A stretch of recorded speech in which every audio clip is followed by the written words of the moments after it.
Hello, everybody. My name is Jenny Malm, and you are listening to Jenny's Biblical Messages. Yesterday, when I came on here, I was talking about Romans 12:2, which was renewing your mind, transforming your mind, transforming the way that you think. But I kept saying to speak in truth and love, which it all goes together. So all of our messages, everything in the Bible, all goes together. So that's okay, but it kind of threw me off a little bit because I kept thinking about speaking in truth and love and not as much as renewing your mind. So today, I want to speak to you about how to speak to somebody in truth and in love. And the next time you have a hard conversation with somebody, I want you to think of the scripture that I'm going to read, that we're going to go over, and have it come to your mind and ask Jesus, Lord, what should I do in this situation? Sometimes it's just as easy as going to him and just saying, help me in this situation, what should I do? Sometimes he's going to tell you to shut your mouth. And sometimes he's going to give you some words of wisdom. So, in the Bible, in John chapter 8, we are going to read verses 2 through 11. I'm going to read you a story. It's a story that if you have heard anything in the Bible, you will know this story. But I want you to think of it in a different way, because a lot of people that tell this story stop at one spot and they don't say verse 11. Okay, so let's go. At dawn, he appeared in the temple courts, Jesus, where all the people gathered around him, and he sat down to teach them. The teachers of the law and the Pharisees brought a woman caught in adultery. They made her stand before the group and said to Jesus, "Teacher, this woman was caught in the act of adultery. In the law, Moses commanded us to stone such women. Now, what do you say?"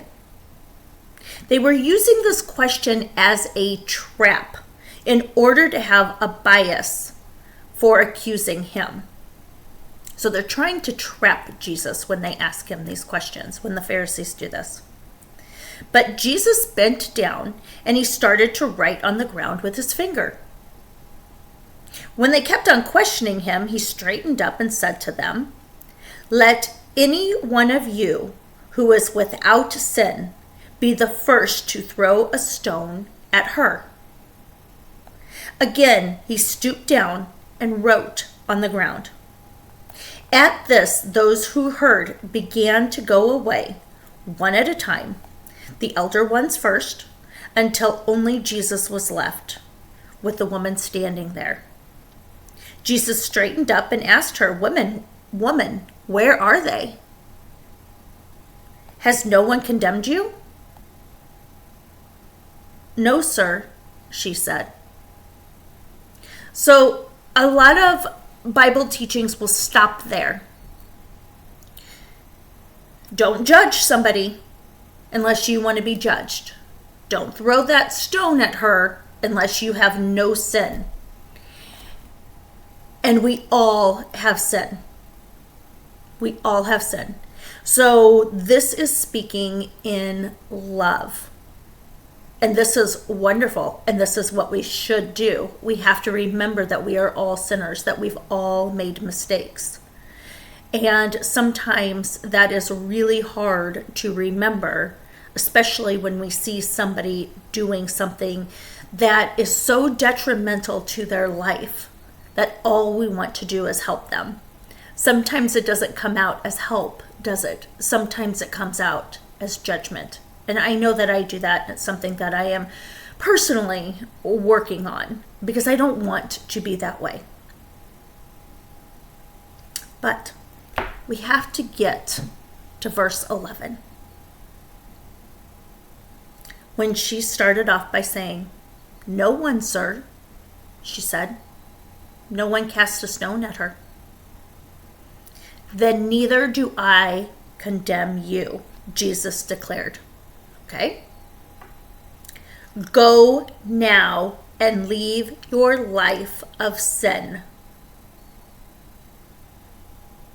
Go now and leave your life of sin. If somebody is living in such a detrimental way to their life, to their health, to their well-being, we are to speak in truth and love. Love is saying, I love you no matter what. You're my no matter what. Son, daughter, mother, father, niece, nephew, friend, whatever. You're that no matter what. But go and sin no more. I'm not telling you this to be judgmental to you. I am telling you to go and sin no more, to save your life. And you know, it's not only just to go to heaven. I'm not telling you that just so you'll go to heaven with me, although that's my goal, is to get everybody I love to go to heaven with me. And sometimes I work on that goal so much and they don't want that goal. And sometimes you have to step back and respect that and pray about that. Because you just have to know that Jesus is going to take care of that, right? Jesus is going to take care of that. You have to bring it down that he is at some point in time going to come into their lives and change them so that they will go to heaven. Sometimes people like to sin. Sometimes sinning is all they know. Sometimes they're in a trap. If you're living with somebody outside of marriage, that's a sin. Sometimes you love that person so much that it's hard to leave. It's hard to say to that person, look, I love you, but until we're married, we have to live separately.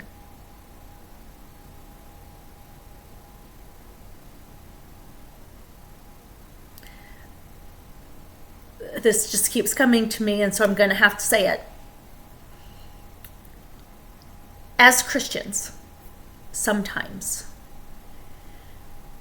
we look at homosexuality as a sin, right? And it is. And we look at it so much as a sin that we condemn those people who are sinning, that are sleeping with the same gender, but we don't condemn people that are sleeping with somebody of the opposite sex, right? It's still the same sin. So if you're living with somebody, if you're sleeping with somebody, and you are so into telling somebody that is a homosexual to stop doing what they're doing, but you're not looking at your own life, that is a sin in itself. You have to understand that.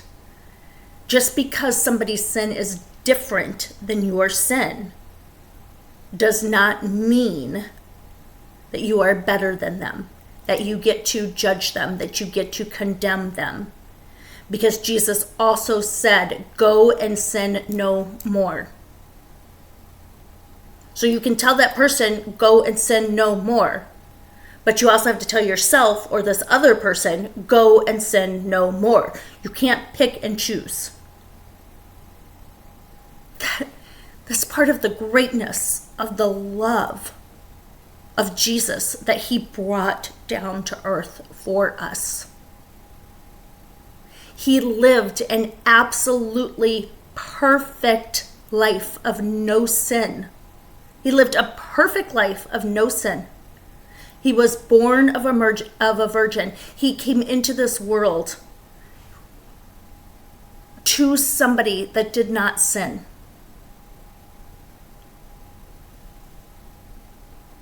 and he didn't sin on earth. Yet, he went through every single thing imaginable that we go through today. He was tempted by the devil. His family didn't believe him, didn't go to him when he was the only one that could save them.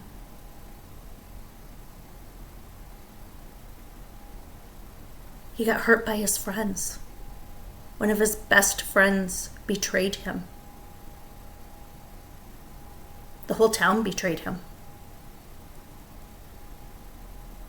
People that thought they knew more because they were educated looked down upon him. We go through these things. We have family that doesn't understand us. We have friends that don't understand us. We have friends that betray us. We have spouses that betray us. We have children that betray us.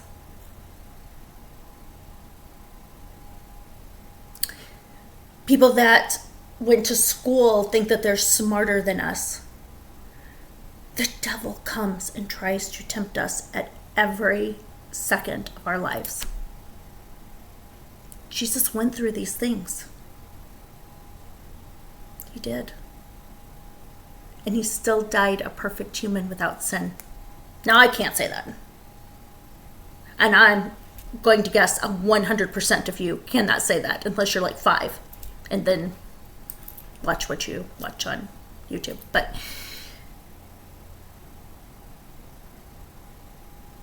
go now and leave your life of sin. I'm just going to leave you with that today. I just want you to think about that. The next time you are judging somebody or telling somebody something to do, that you make sure that your motives are correct. You make sure that if you're judging somebody, I'm going to just use that because that's kind of what we do, right? If you're judging, it says you're not to judge in the Bible. But if you are, look at your own life. And if you are sinning, go and sin no more. All right, guys, go out there and have a blessed day. And I hope that this message helped you today.